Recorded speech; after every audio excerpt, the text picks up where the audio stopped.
Depuis la dernière fois qu'on s'est vu, quoi de neuf? Well, c'est Périscope. La passerelle culturelle, le convoi naturel qui se révèle. Well, mi bonne nouvelle. C'est un vent de fraîcheur qui souffle sur nos cœurs. La voix des défricheurs, l'expression des acteurs. Regardez, ça c'est well Périscope. Avec Fly nous paraît en way.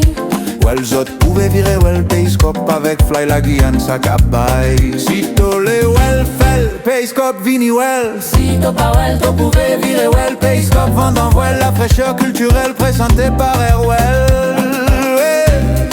C'est un vent de fraîcheur qui souffle sur nos cœurs.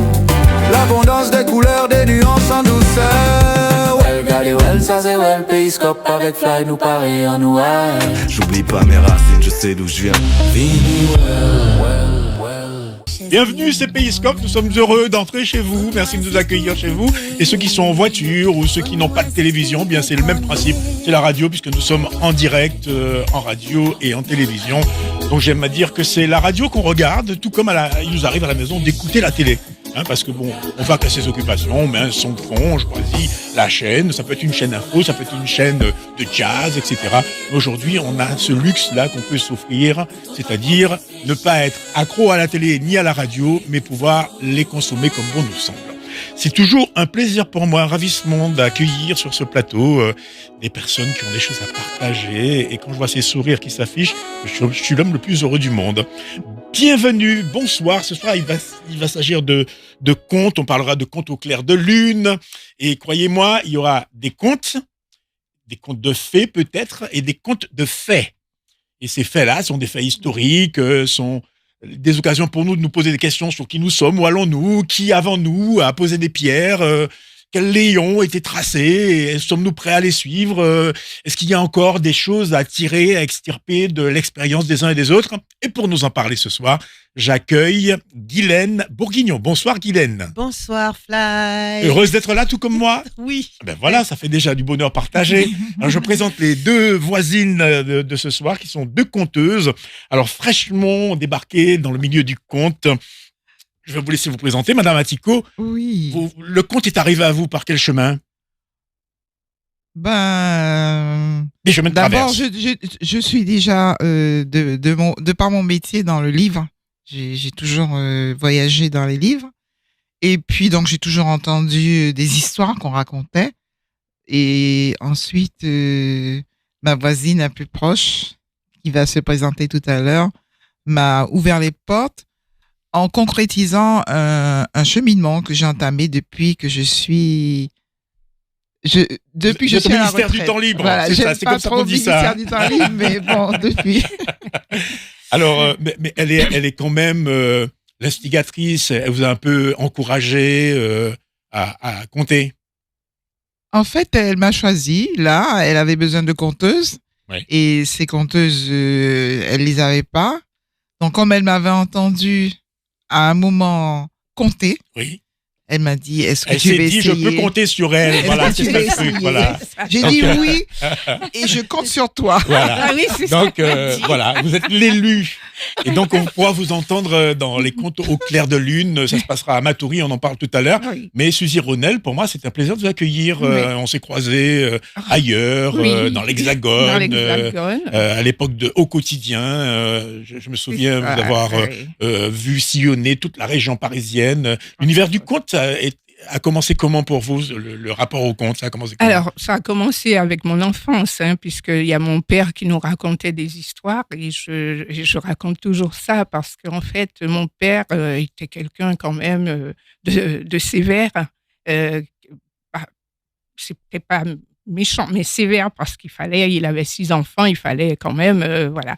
Et quand il avait la poigne. Oui, voilà, il avait la poigne. Et quand il racontait, ça n'était pas la même personne. Et je découvrais un autre papa. Oui. Ouais, voilà. Et donc, et du coup, j'étais comme ça. Et puis, j'ai toujours été comme ça devant mon père, en fait. Voilà. Donc, j'étais comme ça, les yeux, voilà. Admiration. En admiration. Voilà. Et donc, et puis, à un moment, bon, mon père est parti très jeune. très tôt. Il est parti à l'âge de 42 ans. Et il n'empêche que, voilà, j'ai gardé ça. Et à un moment, je me suis mise dans le conte. Et cette activité-là, vous commencez à la considérer sérieusement à la faveur de quel événement? C'est-à-dire que j'ai été éducatrice spécialisée, chef de service, et puis je me suis dit, je ne me vois pas directrice. Je ne me vois pas faire une carrière, toute ma carrière là-dedans. Donc, qu'est-ce que je vais faire? Et puis, je faisais faire du théâtre aux enfants. Un comédien m'a dit un jour, tu es de la Guadeloupe, nous, on va en Guadeloupe avec... C'était en région parisienne. Hein. Non, c'était à Metz plutôt, mais c'était de l'autre côté. Et nous, on va en Guadeloupe avec des enfants. Est-ce que tu ne voudrais pas raconter une histoire? Je me suis dit, oh, qu'est-ce qu'il me raconte là? Et il voulait que je sois de la soirée et que je raconte un conte. Et donc, du coup, j'ai dit, d'accord, on y va. Comment il s'appelait votre père? Son prénom, c'était quoi? Mon père, Oui. Félix. Eh ben, vous avez réveillé Félix, comme Guylaine Bourguignon entend réveiller Jade Farr. Nous en parlerons dans un instant. Oui. Donc, tout commence comme ça pour vous, autour du conte. Oui. Et donc, vous avez ce pas gras d'histoires qui reviennent. Vous Oui. allez puiser où? Qu'est-ce qui vous intéresse dans ce que vous racontez? Voilà. Comment vous opérez les choix de ces contes? Alors, donc j'ai commencé avec des contes que j'ai lus. Très peu les contes de mon papa. Non, j'ai pas repris, mais j'ai lu des contes, je lisais des contes, et donc j'ai commencé comme ça, des contes traditionnels. Et puis après, je me suis rendu compte que c'était pas ça véritablement que je voulais faire. Je voulais raconter la vie, enfin raconter les choses, ce que je voyais, ce que je ressentais. Donc, du coup, je suis partie dans ce que moi j'appelle cueillir la mémoire. Donc, j'ai commencé par des souvenirs, un peu comme je vous racontais mon père. J'ai commencé par raconter des souvenirs, les miens. Et puis après, je suis allée voir ce que d'autres avaient. Et donc, vous avez consigné tout ça, vous avez commencé à écrire, oui. à passer de l'oralité à l'écriture. Voilà, c'est ça. Pour faire un effet miroir, parce que justement, le conte, c'est le domaine de l'oralité. Oui. D'ailleurs, dans la cour du conte, parce qu'il y a la cour, il y a tout, comment dirais-je, comme sur scène, on a côté cour, côté jardin, il y a ce cercle de la parole partagée. Chez d'autres, on parle du fromager, il y a cette sacralisation de l'espace du conte. Oui. Et puis, il y a aussi cette culture de l'oralité autour du conte. Et je me rends compte que de plus en plus, eh bien, nous croisons ceux qui ont découvert la littérature, l'écriture, à partir du conte, de la narration. Oui, Vous faites d'accord. partie de cette école-là. Bien sûr, oui. C'est-à-dire que j'aurais découvert le conte à partir Non, c'est-à-dire que vous avez commencé à écrire à partir du moment où vous avez éprouvé le besoin de compter. Oui, voilà. Je me suis mise à écrire. J'écrivais avant, quand j'étais plus jeune, quand il y avait quelque chose qui me gênait, il fallait que j'écrive, voilà. Mais c'était pas pour partager, quoi. C'était voilà. Et après, je me suis mise à écrire, des histoires en fait, et que j'oralisais par la suite. Alors, Madame Atiko, vous avez passé le plus clair de votre vie au milieu des livres, c'est-à-dire que vous avez travaillé en bibliothèque, on va dire ça. Oui, j'étais directrice de la bibliothèque Franconie. Toute ma vie, c'est ce que j'ai fait comme métier. Alors, il y avait le côté gestion qui avait une très grande place, mais en fait, on était baigné de plein de livres, pas seulement de contes, mais plein de livres, et entre autres, beaucoup d'espace pour les enfants. Donc, beaucoup d'histoires pour les enfants qui traitent à la fois de leur vie de tous les jours, de leurs peurs, et puis de belles histoires et de contes aussi. Vous en avez eu, vous, des enfants? Oui, j'en ai 2. 2. Et des petits-enfants? 1. 1? Et là, vous sentez d'attaque pour commencer à comment dirais-je, enrichir son imaginaire. Ah non, c'est un grand garçon, il a déjà 15 ans. Ouais, même à 15 ans, on est prêt à enrichir son imaginaire, il n'y a pas d'âge pour ça. Non, mais en fait, je me sens d'attaque pour pouvoir, comme vous avez dit tout à l'heure, un petit peu, à partir de l'oralité, écrire. Parce que j'ai eu beaucoup de plaisir à adapter ce texte pour le transformer vraiment en conte, avec mon feedback, qui est le feedback de ma culture créole, quoi. Alors, vous avez découvert un texte tiré d'un d'un ouvrage qui s'appelle Histoire et légendes d'Imo Pays, Oui. les histoires et légendes de mon pays par Oui. Raphaël Létard. Oui. Donc, Oui. c'est à cette occasion que vous avez découvert ce texte-là. Vous avez fait Le une texte, adaptation? oui. Le texte, oui, mais j'ai une histoire particulière avec Raphaël Étain, c'est que c'est un parent. Et parce que ma grand-mère est originaire de Sinnamary. Et on nous a toujours raconté cet endroit qui est Brigandin. Donc, Suzy, quand elle m'a parlé de ce texte-là, j'avais déjà choisi quelque chose. J'ai dit, ah non, il faut que j'attrape Brigandin.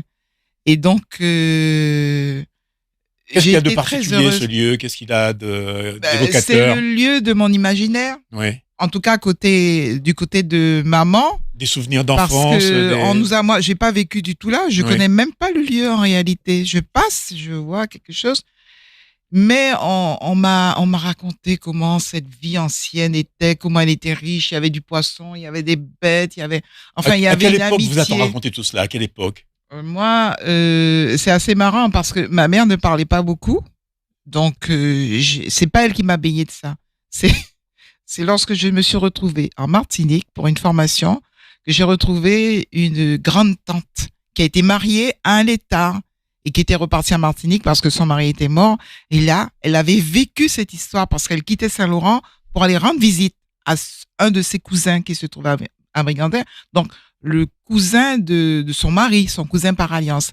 Elle m'a raconté tellement de choses qui fait que c'est comme ça que j'ai un peu découvert et bon ben. Et vous étiez déjà une jeune femme. Ah oui, oui, oui. Donc, vous venez me faire la démonstration que à 15 ans, on peut nourrir son imaginaire, des histoires qui sont racontées avec la foi, avec, comment dirais-je, cet intérêt qu'on peut porter à notre environnement. C'est juste ça que je voulais vous faire Bravo. dire, quoi. En tout cas, il n'y a pas d'âge, en fait, Bravo. pour les contes, c'est vrai. Et puis, combien même il y aura un âge, il y a un enfant qui sommeille en nous, il nous appartient de le réveiller, comme dit Guylaine Bourguignon. Alors, ce qui est formidable, c'est que vous avez en commun cette passion pour l'écriture. Guylaine, vous avez eu 1000 vies, il faut dire ça. Vous êtes une femme, on va dire, d'action en Guyane. On vous connaît parce que vous avez travaillé dans le milieu de la pêche, qui est un milieu généralement réservé aux hommes. Généralement, vous avez également été dans l'enseignement, et puis vous avez écrit, et puis vous avez toujours eu envie d'être une actrice dans cette société guyanaise. Aujourd'hui, on vous retrouve à l'écriture, mais c'est pas un essai, c'est une transformation, on va dire, pour reprendre une métaphore du rugby. Puisque on vous avait déjà vu aux côtés d'autres auteurs, autrices de Guyane défendre la littérature guyanaise. Alors aujourd'hui, vous jetez votre dévolu sur cet homme dont l'histoire est un peu méconnue en Guyane. Faut dire les choses par rapport à d'autres. Par exemple, si on parle de Monerville, de Gaston Monerville, si on parle de Félix Eboué, par exemple. Mais Jacques Farr, on survole en général sa vie. Et pourtant, il a une vie riche. Oui, il a une vie riche. On le survole, comme l'avait écrit Georges Ottilie, mon ami, l'éclair d'une vie.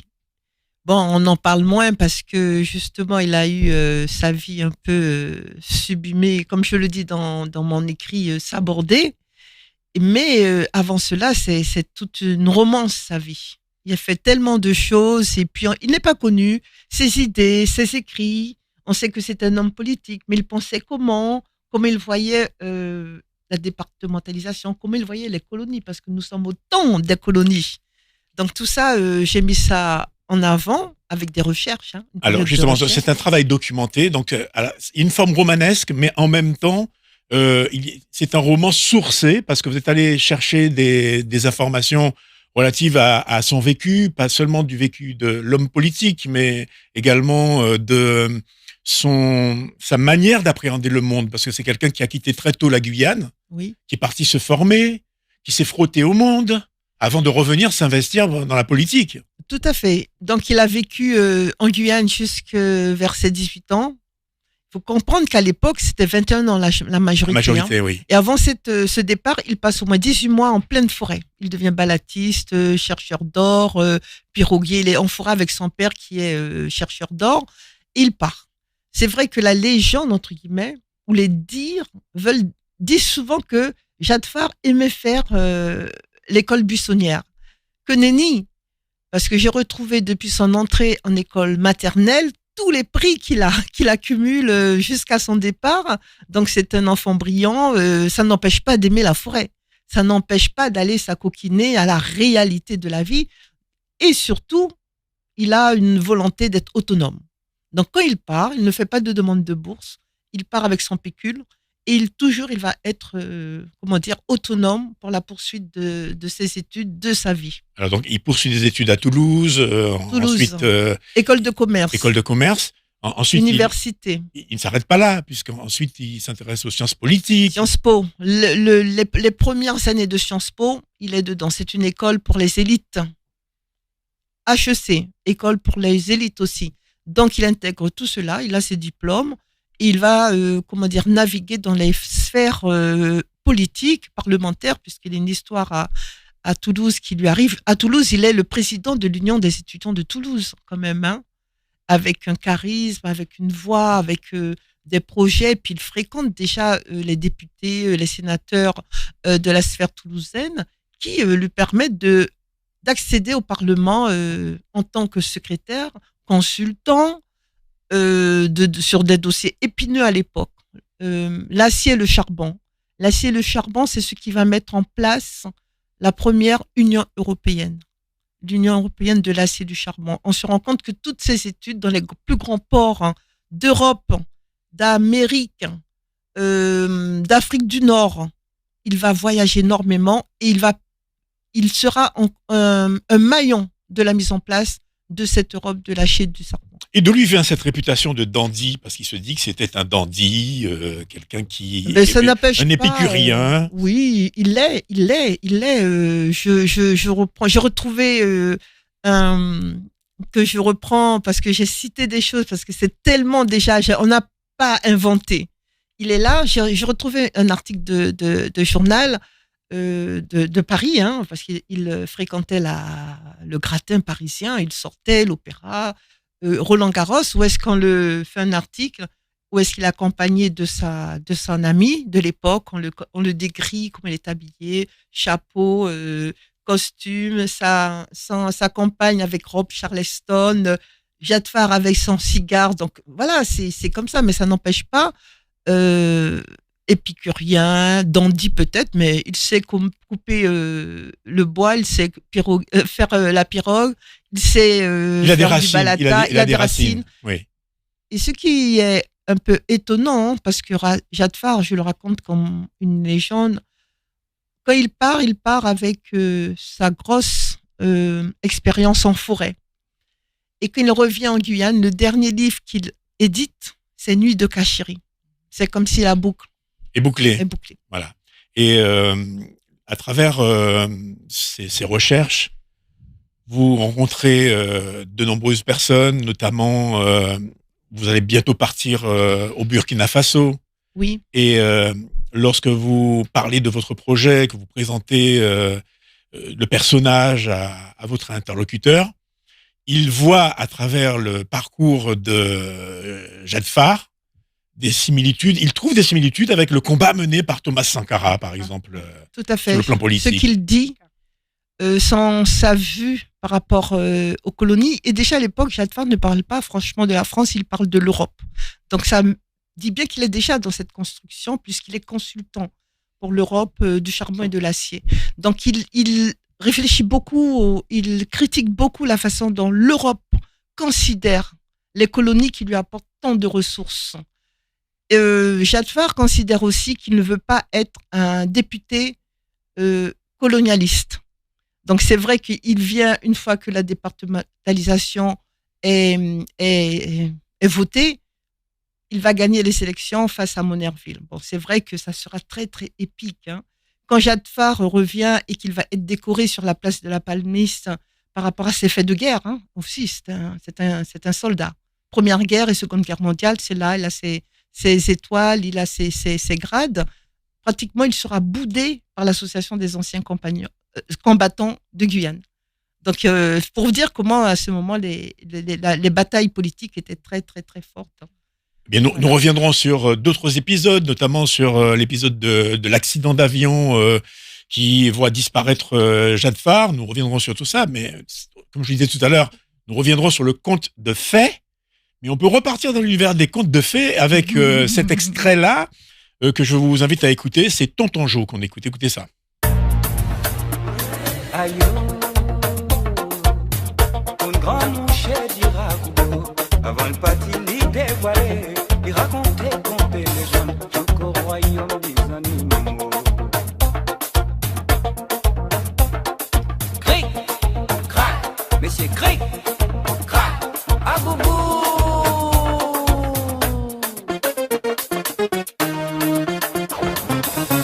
Mon père m'a cadé depuis longtemps, content, m'en fait les arbres. Il prend courage, il demandait, m'en fait les arbres pour y marier.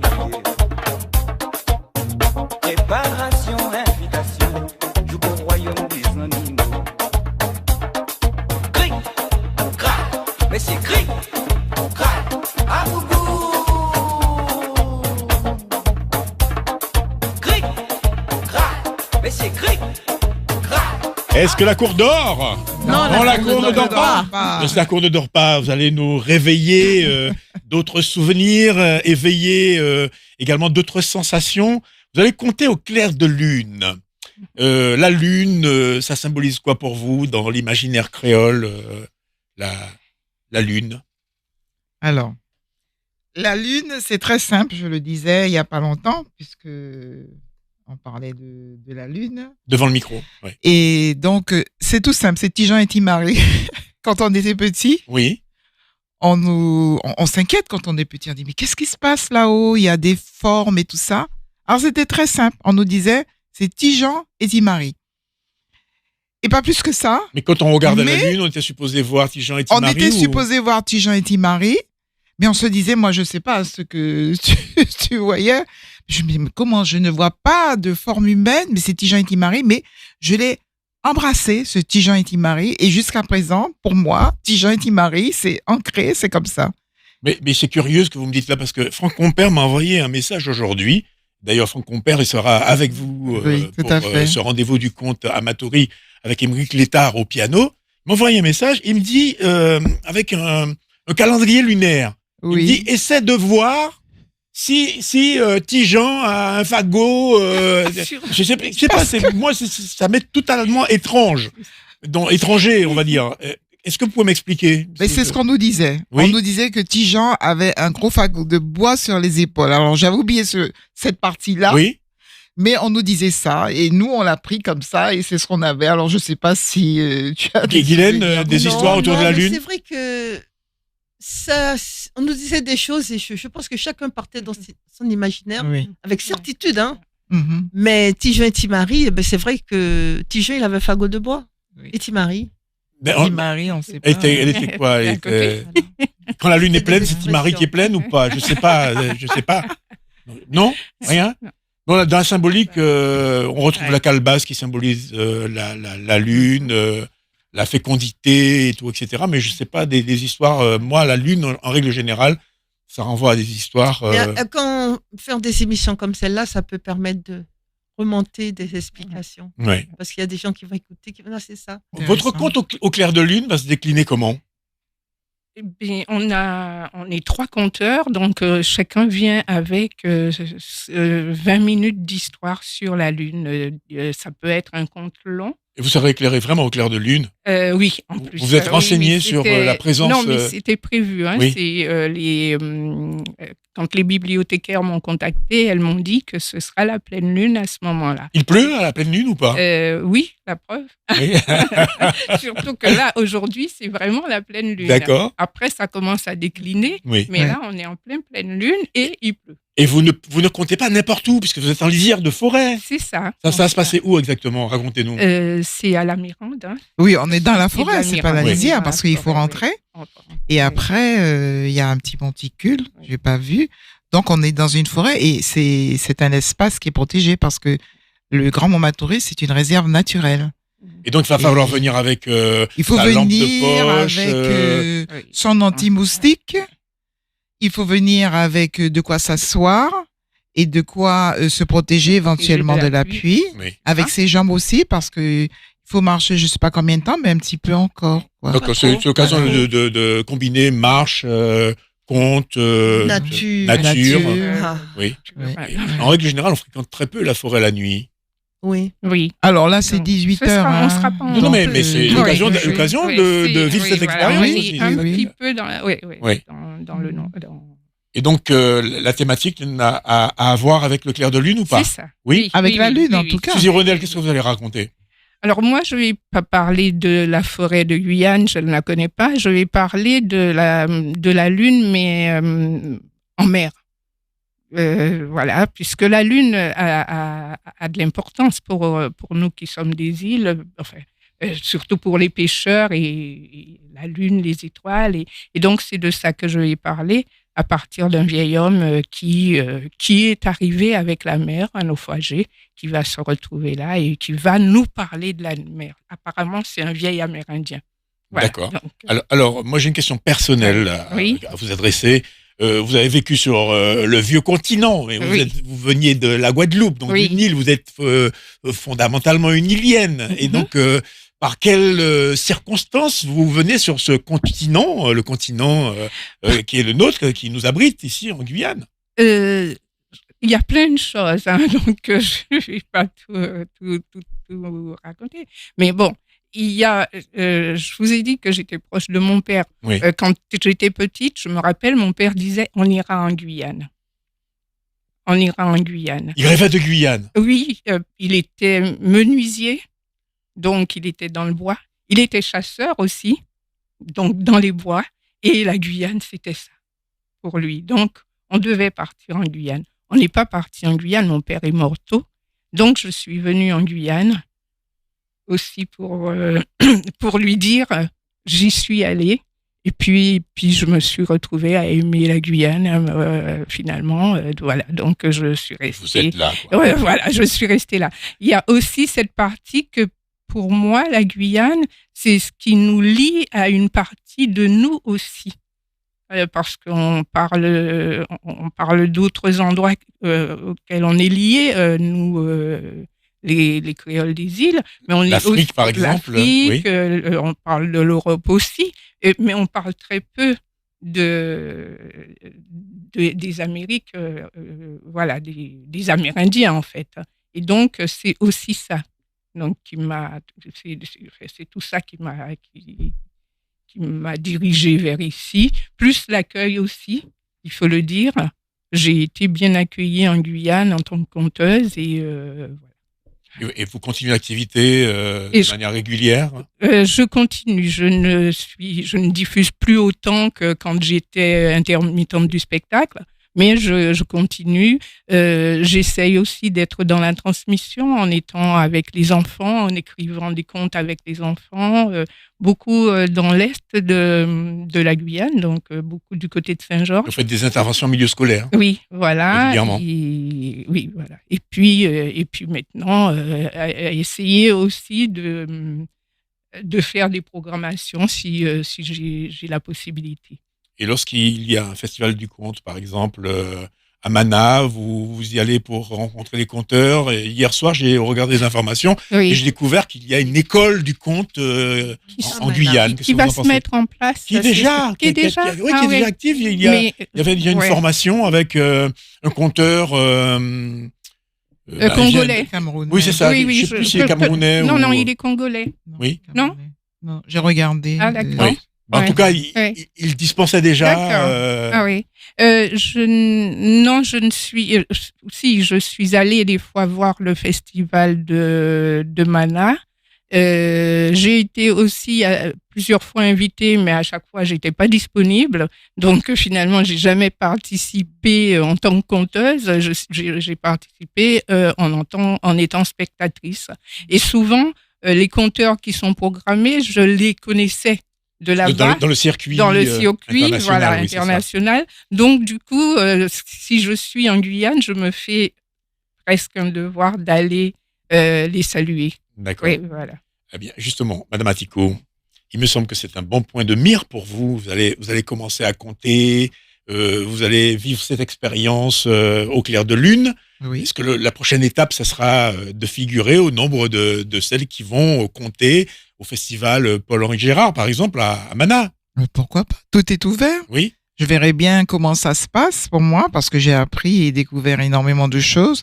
L'adaptation d'un texte et puis aussi la mise en bouche, la gestuelle. Et en fait, moi, ce qui m'intéresse, c'est de revenir au livre, mais sous un angle à la fois ludique, mais aussi éducatif. Et je trouve que pour moi, partir d'un conte, partir d'une histoire, c'est une ouverture. On commence par l'imaginaire et puis après on discute, on se détend, on échange, on s'exprime et puis on peut aller un petit peu plus loin. Donc c'est une porte d'entrée. Alors je suis toute disponible, toute curieuse, toute ouverte. On verra ce que ça donnera. Eh bien, écoutez, je vais vous demander de nous donner 2 bonnes raisons de vous rejoindre pour cette nuit du conte au clair de lune. À tour de rôle, donnez-moi 2 bonnes raisons de venir vous écouter. On avait déjà dit qu'il y aura un pianiste. Il y a Émeric Liétard. C'est un pianiste très talentueux. Il va vous accompagner ou il va juste faire des intermèdes? Comment ça se passait? Alors, au départ, moi, je me disais, on n'aura pas le temps de travailler avec lui. Il est à Saint-Laurent et puis on n'avait pas beaucoup de temps. Donc, je me suis dit, il va faire les intermèdes. Il va faire l'entrée, la sortie et entre les compteurs. Et puis, il est venu nous rejoindre samedi. On a fait une répétition et donc, Émeric était là. Et il nous a écoutés et il s'est mis à nous accompagner sur les chants notamment. On le reconnaît bien, voilà. Oui. Et la puis, spontanéité. il s'adapte facilement. Ouais. Et moi, je me suis dit, bon, ça y est, j'ai trouvé L'esprit de la tradition. Sa grand-mère était dans le milieu traditionnel. Et quand on grandit dans cet environnement-là, à Saint-Laurent-du-Maroni, forcément, il en reste toujours quelque chose. Oui. Parce qu'il était qu'à jouer piano savane, avant il était joué piano. Voilà, ça. Donc, c'est déjà une bonne raison. Oui. Une autre bonne raison pour vous? Alors, on est dans un environnement qui est la forêt. Donc, c'est une façon de reprendre contact dans un cadre forestier sur la thématique du conte, qui est une thématique où on fait jouer l'imaginaire, on fait jouer le plaisir. Et puis, il y a aussi une rencontre avec ce public, puisque vous l'avez dit tout à l'heure, c'est une cour. Donc, on verra. C'est le public, lui aussi, il a le droit de se manifester. Donc, c'est une surprise. Et je trouve que c'est quelque chose qu'on n'a pas l'habitude de faire. Compter. Alors, il y en a qui ont dit, ouais, pourquoi là? Pourquoi? On n'a pas l'habitude de compter en forêt. Et je trouve ça génial comme expérience. Il faut donc rappeler que l'initiative vient du service culturel de la ville de Matoury. Oui, de la bibliothèque de Matoury, qui dépend du service culturel, mais des bibliothécaires de Matoury. Et moi, je salue cette initiative. J'espère que c'est une bonne idée. De la réserve du Grand Mont Matoury. Alors, en fait, c'est bien de dire, elles sont en partenariat avec les responsables de la réserve du Grand Mont Matoury. Donc, c'est quelque chose qui va certainement recommencer. Bien. Alors, écoutez, je vous souhaite de bien poser une première pierre et de pérenniser cette opération. Il n'y a pas de raison, il faut faire preuve d'imagination. Il y a un élément que vous avez oublié de partager avec nous, c'est que les étoiles ne seront pas ce soir-là seulement dans le ciel, les étoiles seront dans vos yeux, et c'est ça qui est formidable. Il faut créer des occasions pour qu'il y ait plein d'étoiles dans vos yeux, et ça dépend de vous, mais c'est vrai. Dans les yeux de ceux qui vont... Oui, bien sûr, dans les yeux de ceux qui vont venir. Je parle du public, hein. Ce que je veux dire, hein. Le public qui viendra là aura des étoiles plein les yeux. Grâce à vous aussi. Donc, continuez cette activité du conte, continuez à nous faire rêver. Est-ce que vous pensez que nous avons des chances de croiser le Maskilili ce soir-là? Le Maskilili, je pense pas qu'il aime trop le bruit. Ah bon? Donc il va Vous avez l'intention d'en faire? Vous avez l'intention d'en faire? Quand on compte, on ne fait pas de bruit. Moi, je pense que le Maskilili va observer. Oui, parce qu'il est là, même si on le voit pas. Il va surtout faire attention à ce qu'on ne touche pas trop à la forêt. Exactement. Parce que d'après ce que j'ai compris, du côté du Brésil, ils disent que c'est un protecteur de la forêt. Oui, c'est même l'emblème de la COP 30. Eh bien, nous Oui, allons c'est parler ça, de tout c'est cela. ça. Vous voyez Voilà, comment c'est les ça. transitions se font naturellement. Donc, pour nous parler de Maskilili et Curupira, C'est ça, au Brésil, on appelle Curupira, Oui. eh bien, elle va prendre votre place. Je vous remercie. Merci Je souhaite beaucoup. une belle communion avec le public. Nos amitiés à Franck Compère, qui vous accompagnera, qui ne pouvait pas parce que c'était la rentrée, donc il ne peut pas être là avec vous. Mais on pense très fort à lui. Et puis, je vous souhaite une belle soirée de conte. Merci. Voilà. Merci beaucoup. Comptez sur moi pour compter sur vous, hein, la fois prochaine. D'accord? Mais c'est quick. Mais c'est crack. Voilà, bonne route à vous. Et nous poursuivons donc cette tranche de Péiscope avec j'avais prévu quelque Curupira, chose, mais je vois avec pas. Curupira. Oui, le Curupira, mais voilà, Maskilili, c'est ça, le Maskilili. On va écouter un petit extrait.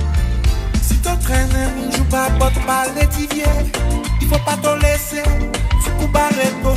Non, ça toque tendé avec un chien crabier. Mais des Maskilili, qui est là pour les dos. Aïe, Maskilili, maman. Kilili, maman, c'est son lit qui a serré. Hey, Maskilili, maman. Kilili, maman, c'est son lit pour Jambeto. Maskilili, maman. Kilili, maman, c'est son lit qui a serré. Hey, Maskilili, maman. Kilili, maman, c'est son lit pour Jambeto.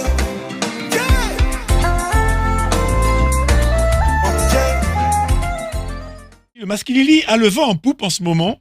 Figurez-vous que c'est Eric Médaille qui a constitué une espèce de Maskilili League, la ligue de ceux qui parlent du Maskilili.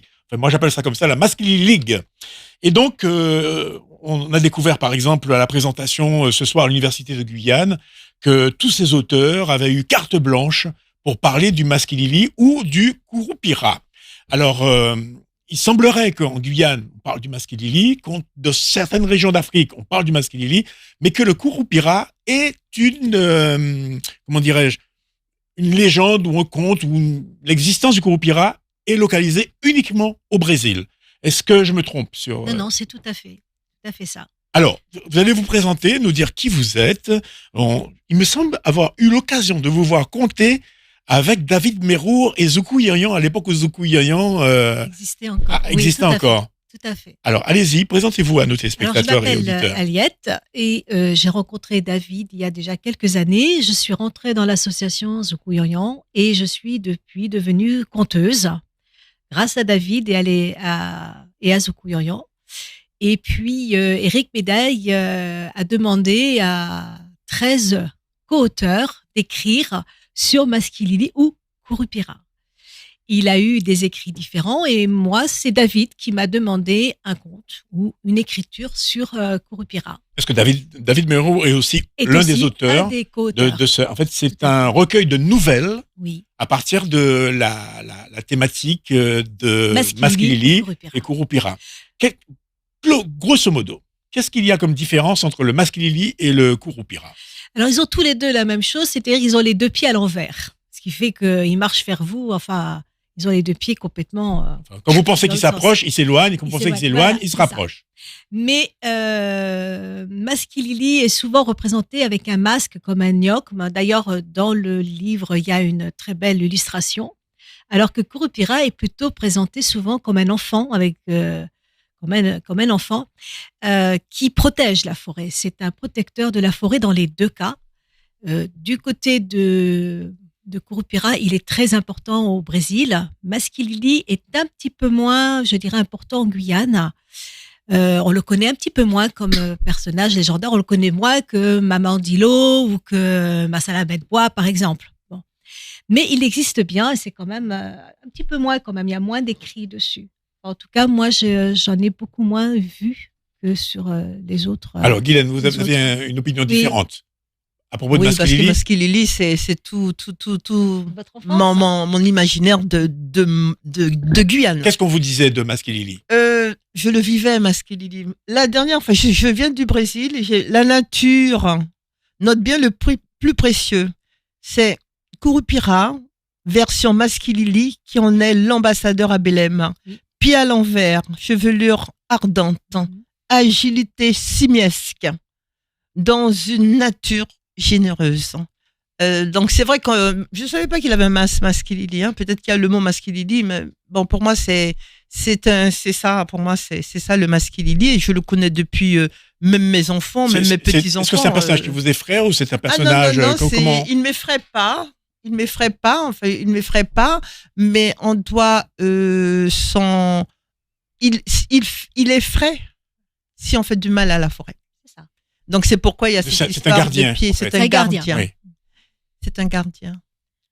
C'est un gardien qui n'aime pas les chasseurs, qui n'aime pas tuer, enfin qui n'aime pas que les chasseurs viennent tuer les animaux pour rien. Et donc il a un son strident, il a un cri strident. Moi je sais pas par rapport aux chasseurs, hein, parce que c'est vrai qu'il y a une certaine moi c'est pas celui qui veut du mal à la forêt, parce qu'il faut faire attention. Je suis désolée, ça me touche tellement. Parce que, par exemple, le masquilili, il est proche de toutes les personnes qui vivent de la forêt, justement. Parce que elles en vivent avec respect. C'est comme, par exemple, moi, comme je suis allée en forêt, parce que j'aime ça, j'ai la chance d'y aller, de grandes sorties en forêt, 15 jours, 10 jours.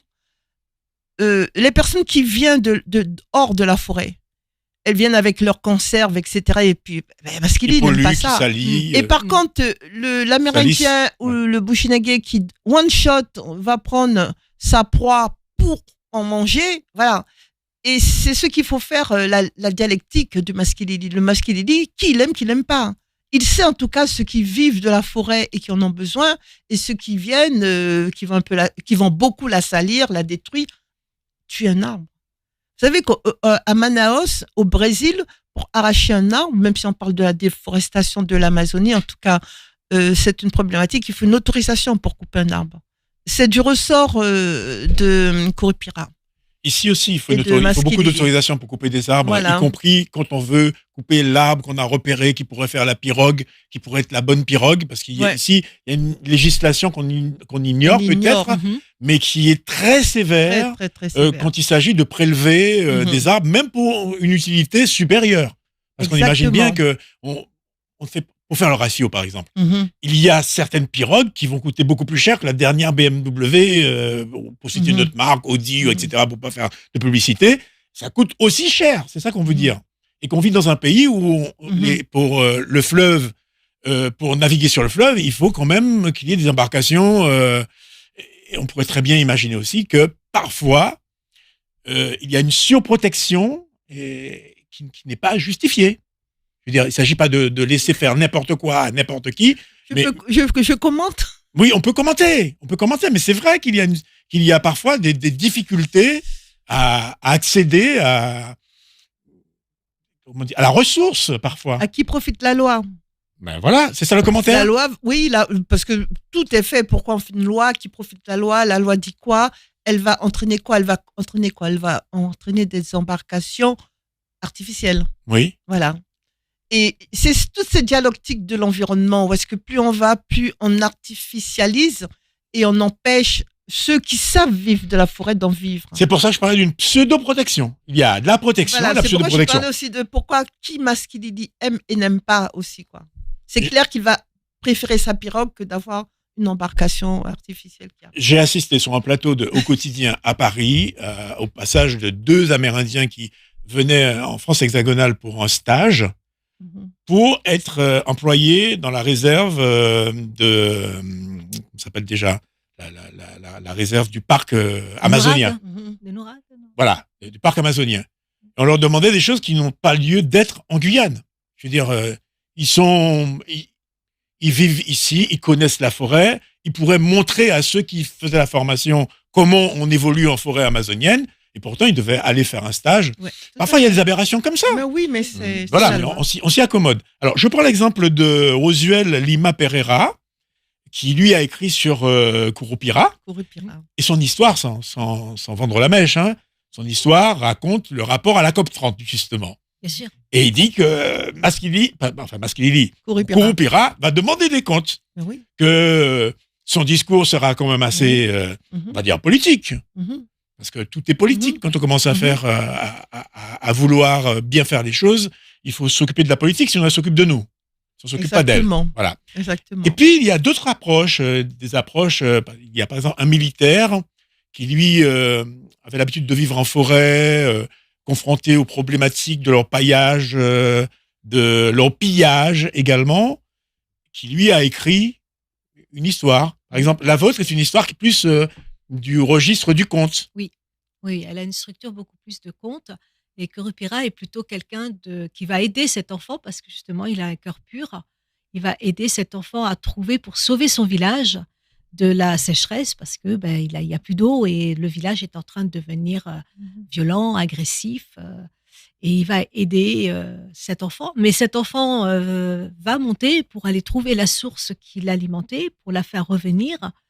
Et ensuite, il va y avoir comme un accord entre tous les deux parce que il faut pas oublier que Curupira est quand même quelqu'un qui peut être agressif et il lui a demandé, il aime jouer, c'est comme un enfant, il lui a demandé de faire une pelote de laine. Alors, on ne peut pas trouver de la laine en forêt, donc il va faire une pelote avec des bouts de liane qu'il va relier. Et cette pelote, quand il va redescendre, il va la déposer pour Curupira et Curupira va vouloir lui dire, écoute, joue au pied avec moi, puisqu'on sait qu'au Brésil, tout le monde joue au foot. Forcément. Et c'est là que l'enfant, il va dire, je peux pas parce que moi, je suis handicapé, je ne peux pas marcher et pourtant, je suis monté jusque là-haut pour sauver mon village, pour sauver ma forêt, pour sauver les autres habitants. Et c'est là qu'on va découvrir un nouveau sport. Et là, c'est là qu'on va découvrir un nouveau sport. Et là, le final, alors que Curupira n'est pas du tout d'accord au départ, parce qu'il dit, écoute, puisque tu veux pas jouer avec moi, je vais te tuer. Et l'autre lui envoie la balle et il se passe quelque chose à ce moment-là. On ne dira pas. Non. Mais non, sinon on va gâcher la fin de l'histoire. Alors, nous reviendrons donc tout à l'heure pour rappeler donc tous les contributeurs. Je trouve que c'est une très belle idée de réunir comme ça. C'est surtout des styles littéraires complètement différents. Chacun a eu carte blanche de la part de Éric Médaille. On ne se connaissait pas. On n'a eu aucune relation, même entre nous. On n'en a pas discuté. Chacun a écrit son histoire de son côté. Et c'est Eric qui a pris et qui a dit, voilà, là c'est un univers, ça c'est un univers, ça c'est un univers. Et il y a des histoires qui sont même très drôles. Il y a une histoire un peu policière, il y a une histoire d'un militaire. Donc, comme on a dit, il y a une histoire sur la COP 30. Et c'est 13 histoires complètement différentes. 13. C'est fait exprès ou 13? Je ne pense pas. Et puis, plus ou moins longues. Ouais. Ça porte chance. Pour ceux qui sont superstitieux. Oui. Ça porte chance. Moi, je ne suis pas, ça porte chance. Et ce qui est intéressant dans cet ouvrage, c'est qu'il est traduit en brésilien. Il est traduit en portugais, donc il va aller voyager aussi au Brésil. Il est dans les deux langues. Alors, on y revient et on va en profiter pour jeter la passerelle. J'aime bien faire ça. Le vote qui n'est pas encore sorti, Guylaine Bourguignon, il est déjà traduit dans une langue maternelle au Burkina Faso. Racontez-nous comment c'est possible et comment c'est arrivé. Il est traduit en Mouret au Burkina Faso, étant donné que le tapuscrit avait intéressé M. Youkbar Sidiki, le directeur artistique de l'association Kala Kala, qui organise les rencontres internationales, les Ritlam de théâtre en langue maternelle. Et par rapport à l'écho que lui a fait ce que je racontais par rapport à René Jadfar, il a tout de suite fait la proposition de traduire en Mouret pour une mise en théâtre d'ici l'année prochaine au Burkina. Parce qu'au Burkina Faso, on commence toujours par aborder le théâtre par la langue maternelle. C'est une approche c'est une approche spécifique. Qui est très spécifique. Bon, on connaît les revendications des pays tels que le Burkina et des pays en général, même ici, on peut se revendiquer de la langue maternelle, qui est importante pour les émotions, pour le vocabulaire, pour les idées, pour la cosmogonie et l'imaginaire propre au territoire. Et donc, j'ai accepté, bien sûr, parce que c'est exceptionnel. Hein, de toute façon, ça n'arrive pas tout le temps. Comme on disait, il faut commencer, on ne sait pas où on arrive.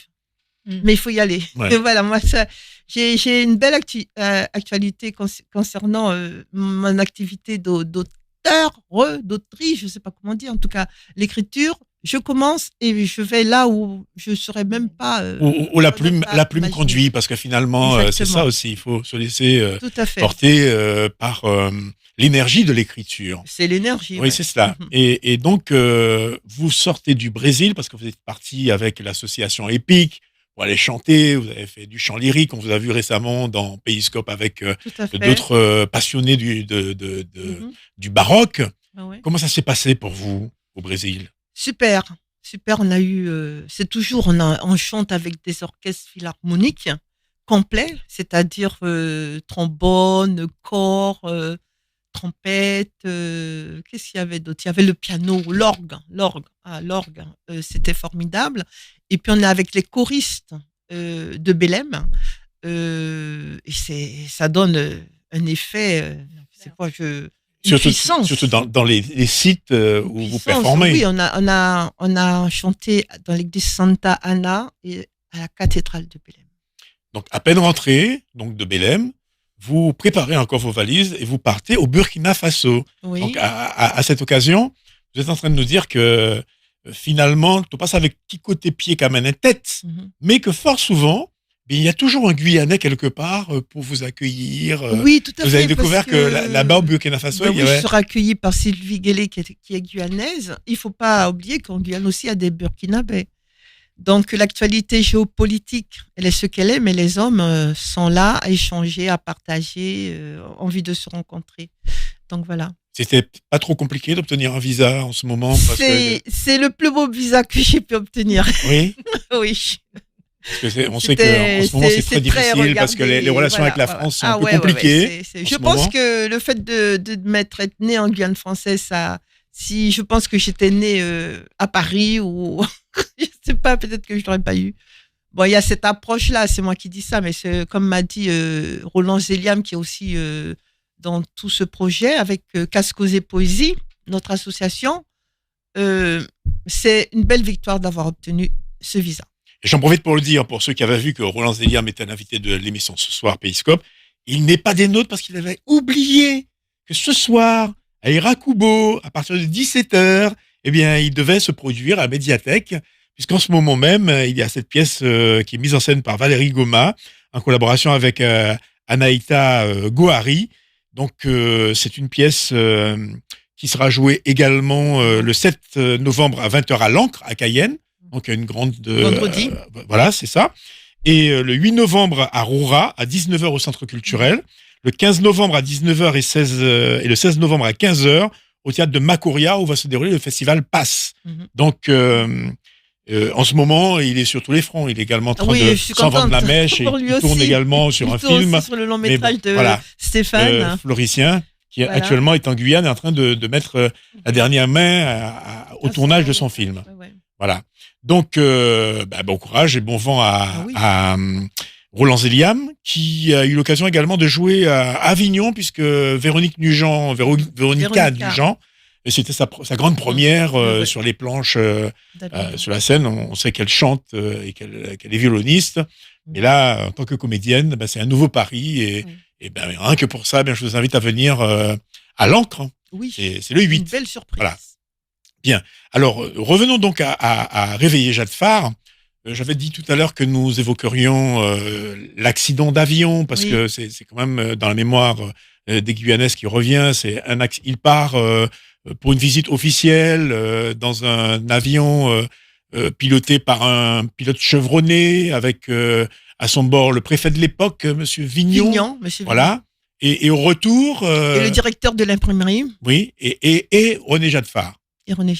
Et au retour... panne d'essence. Une panne d'essence. Donc il y a un crash. Extraordinaire. C'est un crash à cause d'une panne d'essence. Oui. Un amérissage, un atterrissage, un crack. Une panne d'essence, c'est déjà très, très... je veux dire, un pilote de cette carrure. Parce que j'ai retrouvé son blog. Parce que j'ai pas eu accès au rapport d'autopsie. Il est là, mais j'ai pas eu. Je pense que, de toute façon, après moi, il y en a d'autres qui doivent continuer à écrire sur René Jade Farr, mais sur tous ces hommes qui sont là. Et puis, il y a plein d'histoires, il y a plein d'archives au Musée des Cultures, au Musée des Mémoires Culture de Guyane. Et puis, il faut aller Bibliothèque de Paris, les archives, les théâtres. Je ne suis pas allée à Toulouse, mais je suis sûre qu'à Toulouse, il doit encore...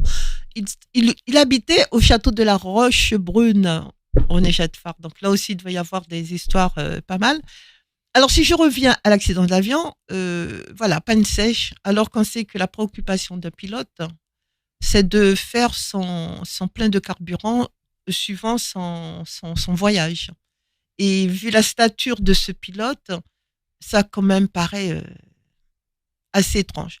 J'ai retrouvé le blog, je n'ai pas eu accès au rapport d'autopsie. C'est le blog du pilote? Du pilote. Oui. Je ne sais pas son nom, hein, sinon Ouais. il est dans le roman, bien sûr. Le blog, il est public. Il a une carrière phénoménale, Algérie, tout ce qui concerne l'entre-deux-guerres et la préparation, justement, on est dans les années après-guerre. Hein, Et dans Seconde Guerre quelles mondiale. circonstances il arrive en Guyane? Moi, je vois eh bien, sur son blog tout son palmarès, ses médailles, Ses galons. ses galons. 4 mois en Guyane, mission spéciale. Il n'y a pas plus. Et donc, 4 mois en Guyane, mission spéciale. donc, vous pensez qu'il y a un mystère qui plane, Bah, un peu, mais ça alimente le mystère. comme le mystère qui plane autour de la disparition de Oui. Cataillé, par exemple. Détaillé. Oui. Donc, vous pensez Il y a en tout cas, ça alimente le mystère. Cette grande carrière de général, etc., décoré, qui est sur les plus grands théâtres géopolitiques. Et en quoi pouvait-il être dangereux ou Oh, mais il n'est pas dangereux. 4 mois en Guyane, il est en mission spéciale. Non, mais je vous parle de René Jadfar. En quoi il pouvait je pense qu'il avait inquiéter. des idées, peut-être qui ne plaisaient pas. Alors, René Jadfar parlait beaucoup de l'autonomie. Il était très satisfait de la façon dont le pouvoir, la métropole, comme on dit, chez la métropole, il y a colonie, même si la départementalisation était votée, traitait, il y avait beaucoup de problèmes en Guyane à cette époque. Le chômage, les personnes qui n'avaient même pas à manger, l'état des routes, tous les problèmes qui sont encore récurrents parfois. Hein. Quand on voit des écrits, des dires, enfin, il a écrit des livres politiques, géopolitiques concernant l'Europe et les colonies. L'Europe et ses colonies, c'est pas la France et ses colonies, c'est l'Europe et ses colonies. Donc déjà, il était à penser Europe puisqu'il faisait ses consultations pour la mise en place de l'Europe et du charbon et de l'acier à l'époque. Donc, je rappelle que le livre à venir, qui sortira vraisemblablement au mois de janvier, s'appelle Réveiller Jadfar. Énergie. Alors, il faut préciser que énergie, c'est l'anagramme, en fait, parce que c'est quelqu'un qui aimait beaucoup l'anagramme de René avec le J de Jadfar. Et c'est quelqu'un qui aimait beaucoup utiliser des prête-noms avec des anagrammes pour ses romans également. Oui, tout à fait. Il faut préciser ça. Et puis, comment dire, le livre sera disponible à partir de janvier, vous pensez disponible? J'espère. En tout cas, c'est les éditions Plume Verte avec Monsieur Montfort, paix à lui. On a passé beaucoup de moments formidables puisqu'il est décédé et c'est repris par son épouse et sa fille. Bien. Voilà. Et nous allons préciser également que vous avez bénéficié d'une aide de la collectivité territoriale pour mener ces travaux, puisque on dit que c'était des documents. Enfin, c'était un roman, c'est romancé, mais c'est sourcé, parce que vous êtes allé faire des recherches pour réveiller Jadfar, justement. Vous me parlez de sa tombe au cimetière de Cayenne? Oui. Et particularité de cette tombe? Particularité très sobre, toujours bien entretenue, d'un blanc immaculé, mais pas de décor. D'accord. Et vous, ça vous gêne pas de réveiller ni l'esprit de Jadfar, ni Jadfar, ni d'aller visiter les morts? La préface du livre, je raconte comment je suis allée lui demander la permission. Bien. Et surtout, quand on sait que vous avez déjà vécu dans un cimetière. Ça vous est arrivé de vivre dans un cimetière. Exactement. C'était au Japon et vous avez vécu dans un cimetière. Exactement. Voilà. Voilà. De belles histoires comme ça. À Ike-Bouclo, j'habitais dans l'enceinte d'un cimetière paysager. Bien, donc alors je vous souhaite un bon voyage au Burkina Faso, pardon. Oui. Au Burkinabé, Burkinabé. Voilà. Et bien évidemment, merci d'être venu nous parler de Maskilili Kouroupira. Je rappelle que l'ouvrage est disponible et il est en vente. C'est la deuxième publication de Atipa Édition, qui est une nouvelle maison d'édition, donc pilotée par Éric Médaille. Il y aura des séances de dédicaces à Cultura demain après-midi à partir de 16h, vendredi après-midi et samedi, nous serons une partie des co-auteurs aux Lettres d'Amazonie à Rémière-Montjoly pour la journée pour faire des séances de dédicaces pour tous ceux qui veulent rencontrer tous ces différents co-auteurs. Eh bien, je vous remercie d'être passé nous en parler. On va terminer avec un extrait de Roland Brival. Roland Brival, c'est quelqu'un qui a fait du théâtre très tôt, qui s'intéressait aux marionnettes, aux enfants, jazzman également à son heure, et qui avait écrit une belle chanson sur Maskilili. Écoutez l'histoire de Maskilili. Je vous dis au revoir et à la semaine prochaine. À dans belle bois la Guyane là, moins garé dans les bois. À dans belle bois la Guyane là, en carton en fit ka souffler, en carton tambour ka roulé, en carton jaja ka souffler. Bah moins courir pour moi y aller garder la moyenne. Oulo ça m'en ouais, oulo oui, oulo ça m'en ouais, oulo goûtez ça. C'était Maskilili, un monsieur qui vit dans les bois. C'était Maskilili. Est-ce que j'attends parler de ça? Monsieur la ni pied à l'envers pour garer tout le monde qui suit lui. Parce qu'il n'y a pas besoin, personne ne sait pas si bien il a joué plus de bambou dans les bois. Oulo, ça m'en ouais. Oulo, maman. Oulo, c'est la vérité. Oulo, ça m'en ouais. Oulo, moi pas menti, bah ça. Ça m'en ouais. Oulo, Maskilili souple, c'est garé moins garé chemin. Maskilili tende, pas moins chance pour vivre caille moins. Monsieur la balle t'en aille, parole moi c'est tout fait rien. Toute manière essayer joindre li, ka couri devant moi mêlé. Oulo, ça m'en ouais. Ah oulo, ça m'en ouais. Ah oulo.